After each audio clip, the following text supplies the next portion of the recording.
Hi hello ನಮಸ್ಕಾರ. ನೀವು ನೋಡ್ತಾ ಇದ್ದೀರಾ ಸುವರ್ಣ ನ್ಯೂಸ್ ಡಿಜಿಟಲ್. ನಾನು ರೋಜಾ ಮನು ಪಾಟೀಲ್. ಸಿಕ್ಕಾಪಟ್ಟೆ ಕ್ಯೂರಿಯಸ್ ಆಗಿರುವಂತಹ ವಿಚಾರ, ಎಲ್ಲರೂ ಕೂಡ ತುಂಬ ಎಕ್ಸೈಟ್ ಆಗಿ ಕಾಯ್ತಾ ಇದ್ದೀವಿ ಯಾವಾಗಪ್ಪ ಶೋ ಆರಂಭ ಆಗತ್ತೆ ಅಂತ ಹೇಳ್ಬಿಟ್ಟು. ಒಂದಷ್ಟು ಅಗ್ನಿ ಪರೀಕ್ಷೆ, ಒಂದು ರೀತಿಯಾಗಿ ಸೋಷಿಯಲ್ ಮೀಡಿಯಾದಲ್ಲಿ ಏನಿದು ಹುಚ್ಚಾಟ ಅನ್ನುವಂತಹ ಕಮೆಂಟ್ಸ್ಗಳು ಕೂಡ ಬಂತು. ಬಿಕಾಸ್ ಅಷ್ಟು ಬಿಗ್ ಬಾಸ್ ಅಂತ ಹೇಳಿದ್ರೆ ಅಷ್ಟು ಕ್ರೇಜನ್ನು ಕ್ರಿಯೇಟ್ ಮಾಡಿದೆ, ಅಷ್ಟು ಒಂದು ರೀತಿಯಾಗಿ ಹುಚ್ಚರ ರೀತಿ ವೆಯ್ಟ್ ಮಾಡ್ತಾ ಇರುವಂತಹ ನಾವುಗಳು ಒಂದು ಕಡೆ ಆದರೆ, ಅಂದರೆ ಪ್ರೇಕ್ಷಕರು ಒಂದು ಕಡೆ ಆದರೆ, ಇನ್ನೊಂದು ಕಡೆ ಬಿಗ್ ಬಾಸ್ಗೆ ಹೋಗಲೇಬೇಕು ಅನ್ನುವಂತಹ ಹುಚ್ಚುತನದಲ್ಲಿ ಏನೇ ಸವಾಲುಗಳನ್ನು ಕೊಟ್ಟರು, ಎಲ್ಲವನ್ನು ಕೂಡ, ಏನೇ ಚಾಲೆಂಜಸ್ಸನ್ನು ಕೊಟ್ಟರು ಎಲ್ಲವನ್ನು ಕೂಡ ಅಷ್ಟು ಸುಲಭವಾಗಿ ಮಾಡ್ತೀವಿ ಅನ್ನುವಂತಹ ಒಂದು ಕಾನ್ಫಿಡೆನ್ಸ್, ಒಂದು ಭರವಸೆ. ಸೊ 60 ಜನ ಶಾರ್ಟ್ ಲಿಸ್ಟ್ ಆಗಿರ್ತಾರೆ, ಬಟ್ ಅದರಲ್ಲಿ ಫೈನಲ್ ಆಗ್ತಾ ಇರುವಂತಹ ಸಂಖ್ಯೆಗಳು ತುಂಬಾ ಕಡಿಮೆ. ಸೊ ಅಷ್ಟು 60 ಜನದಲ್ಲಿ ಇವಾಗ ಇಬ್ರು ಫೈನಲಿಸ್ಟ್ಗಳಾಗಿ ಸೆಲೆಕ್ಟ್ ಆಗಿರುವಂಥದ್ದು. ಮೊದಲನೇದಾಗಿ 20 ವರ್ಷದ ಕುಮಾರಿ ಛೋಟಾ ಪ್ಯಾಕೆಟ್ ಬಡಾ ಧಮಾಕ ಅಂತಲೇ ಸ್ಟೇಜ್ಗೆ ಎಂಟ್ರಿ ಕೊಡ್ತಾರೆ. ಅವರ ಮುಗ್ಧತೆ, ಅವರ ಆಗಿರ್ಬೋದು, ಮಾತಾಗಿರ್ಬೋದು ಎಲ್ಲವೂ ಕೂಡ ಶ್ರುತಿ ಅವರು ಹೊಗಳ್ತಾರೆ. ಸೊ ಮತ್ತೆ ಏನೇನೆಲ್ಲ ಕ್ವಾಲಿಟೀಸ್ ಇದೆ ಅಂತ ಕೇಳಿದಂತಹ ಸಂದರ್ಭದಲ್ಲೂ ಕೂಡ ಎಲ್ಲರೂ ಎಲ್ಲದನ್ನು ಕೂಡ ಹೇಳ್ತಾರೆ. ಬಟ್ ಇಲ್ಲಿ ಆ ಜಡ್ಜಸ್ ಯಾವ ಒಂದು ಕ್ವಾಲಿಟಿನ ನೋಡಿ, ಅವರ ಭರವಸೆಯನ್ನು ನೋಡಿ, ಕಾನ್ಫಿಡೆನ್ಸ್ ನೋಡಿ ಸೆಲೆಕ್ಟ್ ಮಾಡ್ತಾರೆ ಅನ್ನುವಂಥದ್ದೇ ದೊಡ್ಡ ಪ್ರಶ್ನಾರ್ಥಕವಾಗಿದೆ. ಆ್ಯಂಡ್ ಚಾಲೆಂಜಸ್ ಏನು ಅಷ್ಟು ಈಸಿಯಾಗಿರುವಂಥದ್ದೇನು ಕೊಡಲಿಲ್ಲ. ಸಗಣಿ ಮುಖ ಹಚ್ಕೊಳ್ಳೋದಾಗಿರ್ಬೋದು, ಮತ್ತು ಗಿನ್ನಿಸ್ ರೆಕಾರ್ಡನ್ನೇ ಹರಿದಾಕುವಂಥ ಆ ಸಿಚುಯೇಷನ್ ಆಗಿರ್ಬೋದು. ಆ್ಯಂಡ್ ಇನ್ನೊಂದು, ಸಂಗೀತ ಅವ್ರನ್ನ ಇಷ್ಟ ಅಂತ ಹೇಳಿದಂಥ ಸಂದರ್ಭದಲ್ಲಿ ಆ ಕಂಟೆಸ್ಟೆಂಟ್, ಅಂದರೆ ಸ್ಪರ್ಧಿಸೋದಕ್ಕೆ ಬಂದಂತಹ ವ್ಯಕ್ತಿ ಏನು ಮಾಡ್ತಾರೆ, ನಾನು ಇರೋದೇ ಹೀಗೆ, ನಂಗೆ ಅದೆಲ್ಲ ಆಗಲ್ಲ ಅಂತ ಹೇಳಿದಂಥ ಸಂದರ್ಭದಲ್ಲಿ ವಿನಯ್ ಗೌಡ ಅವರು ಇಲ್ಲಿಂದ ಆಗಲ್ಲ ಅಂದರೆ, ಹೇಳಿದ್ದನ್ನು ಮಾಡೋಕ್ಕಾಗಲ್ಲ ಅಂದರೆ ಹೋಗಿ ಅಂತ ಹೇಳೋದು. ಸೊ ಅದೆಲ್ಲವನ್ನು ಕೂಡ ನೋಡ್ತಾ ಹೋದರೆ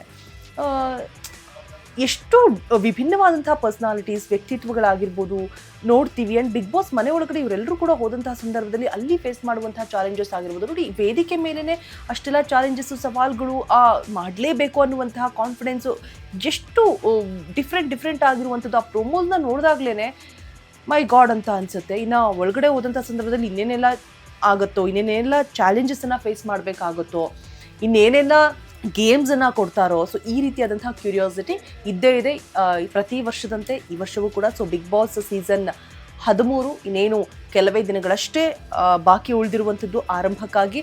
ಆ್ಯಂಡ್ ಇನ್ನೊಬ್ಬರು 72 ವರ್ಷದ ರತ್ನಮ್ಮ ಅವರು, ಸೊ ಕೋಲಾರದಿಂದ ಬಂದಿದ್ದಾರೆ. ಸೊ ಬಂಗಾರಪೇಟೆಯವರು. ಇವ್ರನ್ನಂತೂ ಆ ವಯಸ್ಸಲ್ಲಿ 72 ಇಯರ್ಸ್ ಅಂತ ಫಸ್ಟ್ ಆಫ್ ಆಲ್ ಅನಿಸೋದೇ ಇಲ್ಲ. ಆ್ಯಂಡ್ ಇವರೇ ಫಸ್ಟ್ ಅನಿಸುತ್ತೆ ಅಂದರೆ ಇಷ್ಟು ಸೀಸನ್ಸಲ್ಲಿ ಇಷ್ಟು ಹಿರಿಯರು ಸೆಲೆಕ್ಟ್ ಆಗಿರುವಂಥದ್ದು ಇದೇ ಮೊದಲ ಬಾರಿ ಅಂತ ಅನಿಸುತ್ತೆ. ಆ್ಯಂಡ್ ಅವರ ಆ ಕಾನ್ಫಿಡೆನ್ಸ್, ಆ ಗತ್ತು ಹೇಗಿತ್ತು ಅಂತ ಹೇಳಿದ್ರೆ, ವಿನಯ್ ಗೌಡ ಅವ್ರು ಪ್ರಶ್ನೆ ಮಾಡ್ತಾರೆ, ಹೇಗೆ ನೀವು ಸ್ಪರ್ಧಿಸ್ತೀರಾ, ಬಿಕಾಸ್ ಊಟದ ಕೊರತೆ ಆಗ್ಬೋದು. ಅಲ್ಲಿ ಬಿಗ್ ಬಾಸ್ ಮನೆ ಅಂತ ಹೇಳಿದ್ರೆ ಎಲ್ಲರೂ ಕೂಡ ಕಂಪ್ಲೇಂಟ್ ಅಂತ ಮಾಡೋದು ಮೇಜರ್ ಆಗಿ ಫುಡ್ಗೇನೆ. ಸೊ ಲಾಸ್ಟ್ ಸೀಸನಲ್ಲಿ ಮಲ್ಲಮ್ಮ ಅವರು ಆ ಫುಡ್ ಬಗ್ಗೆ ಒಂದು ಕಂಪ್ಲೇಂಟ್ ಏನು ಮಾಡಲಿಲ್ಲ. ಇನ್ನು ಮಿಕ್ಕಿದವರೆಲ್ಲರೂ ಕೂಡ ಈ ಡಾಕ್ಟರ್ ಸತೀಶ್ ಆಗಿರ್ಬೋದು, ಫುಡ್ ಅಷ್ಟು ಬೇಕಿತ್ತು, ಇಷ್ಟು ಬೇಕಿತ್ತು. ಸೊ ಕಂಪ್ಲೇಂಟ್ಸ್ ಪ್ರತಿ ಸೀಸನಲ್ಲೂ ಫುಡ್ಗೆ ಕಿತ್ತಾಡೋದು ಅದೆಲ್ಲ ನಾವು ನೋಡೇ ಇರ್ತೀವಿ. ಸೊ ಇವ್ರಿಗೆ ಅದೇ ಕ್ವಶನನ್ನು ವಿನಯ್ ಗೌಡ ಅವರು ಆ ವೇದಿಕೆ ಮೇಲೆ ಕೇಳ್ತಾರೆ. ಸೊ ಆಗ ಅವರು ರಿಯಾಕ್ಟ್ ಮಾಡಿದಂತಹ ರೀತಿ, ತೊಡೆ ತಟ್ಬಿಟ್ಟು ಆಡ್ತೀನಿ ಅಂತ ಹೇಳ್ಬಿಟ್ಟು ಅವರ ಕಾನ್ಫಿಡೆನ್ಸ್ ಆಗಿರ್ಬೋದು, ಏನೇ ಬಂದರೂ ಕೂಡ ಚಾಲೆಂಜಸ್ ನಾನು ಫೇಸ್ ಮಾಡ್ತೀನಿ ಆ ವಯಸ್ಸಲ್ಲೂ ಕೂಡ, ಆ ಮಾತು ಹೇಳಿದಂಥ ಸಂದರ್ಭದಲ್ಲಿ ವಿನಯ್ ಗೌಡ ಅವ್ರಿಗೆ ತುಂಬ ಇಷ್ಟ ಆಗುತ್ತೆ. ಸೊ ಹಾಗಾಗಿ ಅವ್ರನ್ನ ಗ್ರೀನ್ ಸಿಗ್ನಲ್ ಕೊಟ್ಟು ಸೆಲೆಕ್ಟ್ ಮಾಡ್ತಾರೆ. ಸೊ ಸದ್ಯಕ್ಕೆ ಇವರಿಬ್ಬರು ಕೂಡ 70 ವರ್ಷದ ಕುಮಾರಿ ಆ್ಯಂಡ್ 72 ವರ್ಷದ ರತ್ನ ಸಾಮಾನ್ಯರ ಪಟ್ಟಿಯಲ್ಲಿ ಸೆಲೆಕ್ಟ್ ಆಗಿರುವಂಥವರು. ಸೊ ಕಾದ್ ನೋಡೋಣ ಮುಂದಿನ ದಿನಗಳಲ್ಲಿ ಯಾವೆಲ್ಲ ಒಂದು ವಿಭಿನ್ನ ಗುಣಗಳನ್ನು ಹೊಂದಿರುವಂತಹ, ಮತ್ತು ಇದನ್ನು ಒಂದು ರೀತಿಯಾಗಿ ಹುಚ್ಚಾಟ ಅಂತ ಹೇಳಿದ್ರು ಕೂಡ ತಪ್ಪಾಗಲಿಕ್ಕಿಲ್ಲ. ಬಿಕಾಸ್ ಅಲ್ಲಿ ಹೋಗಬೇಕು, ಆ ಹುಚ್ಚುತನ ಇರಬೇಕಂತೆ. ಯಾವುದೇ ಕೆಲಸ ಆಗಲಿ ಮತ್ತು ಯಾವುದೇ ಗುರಿ ಆಗಲಿ, ಆ ಗುರಿಯಲ್ಲಿ ನಮಗೆ ಶ್ರಮ ವಹಿಸಿ ಕೆಲಸ ಮಾಡೋದು, ಮತ್ತು ಭಕ್ತಿ ಇರೋದು, ಮತ್ತು ನಾವೇನು ಪರಿಶ್ರಮ ಪಡೋದು ಅದಷ್ಟೇ ಅಲ್ಲ, ಆ ಕೆಲಸದ ಮೇಲೆ ಹುಚ್ಚಿರಬೇಕಂತೆ. ಆಗ ಅದನ್ನು ಸಾಧಿಸ್ತೀವಿ ಅಂತ ಅಂತಾರೆ. ಸೊ ಇಲ್ಲೂ ಕೂಡ ಅದೇ ಆಗ್ತಾ ಇದೆ. ಆ ಹುಚ್ಚುತನದಿಂದಾಗಿ ಎಷ್ಟು ಜನ ಬಿಗ್ ಬಾಸ್ ಮನೆ ಒಳಗಡೆ, ಬಿಗ್ ಬಾಸ್ ಅನ್ನುವಂಥ ಹುಚ್ಚನ್ನು ಇಟ್ಕೊಂಡು ಎಷ್ಟು ಜನ ಮನೆ ಒಳಗಡೆ ಹೋಗ್ತಾರೆ, ಯಾವ ರೀತಿಯಾಗಿ ಸ್ಪರ್ಧೆ ಮಾಡ್ತಾರೆ, ಮತ್ತು ಯಾರೆಲ್ಲ ಆ ಸೆಲೆಬ್ರಿಟೀಸ್ ಲಿಸ್ಟ್ನಲ್ಲಿ ಒಂದಷ್ಟು ಜನರ ಹೆಸರುಗಳು ಕೇಳಿ ಬರ್ತಾ ಇದೆ. ಸಾಮಾನ್ಯ ಜನರ ಒಂದು ಪಟ್ಟಿಯಲ್ಲೂ ಕೂಡ ಒಂದಷ್ಟು ಜನರ ಹೆಸರುಗಳು ಕೇಳಿ ಬರ್ತಾ ಇದೆ. ಅಂದರೆ ಈ ಇನ್ಫ್ಲುಯೆನ್ಸರ್ಸ್ ಆಗಿರ್ಬೋದು, ಇನ್ಸ್ಟಾಗ್ರಾಮ್ ರೀಲ್ಸ್ ಮಾಡಿ ಹೆಸರು ಮಾಡಿರೋರಾಗಿರ್ಬೋದು, ಅಲ್ಲೂ ಕೂಡ ಒಂದಷ್ಟು ಜನಗಳ ಹೆಸರು ಕೇಳಿ ಬರ್ತಾ ಇದೆ.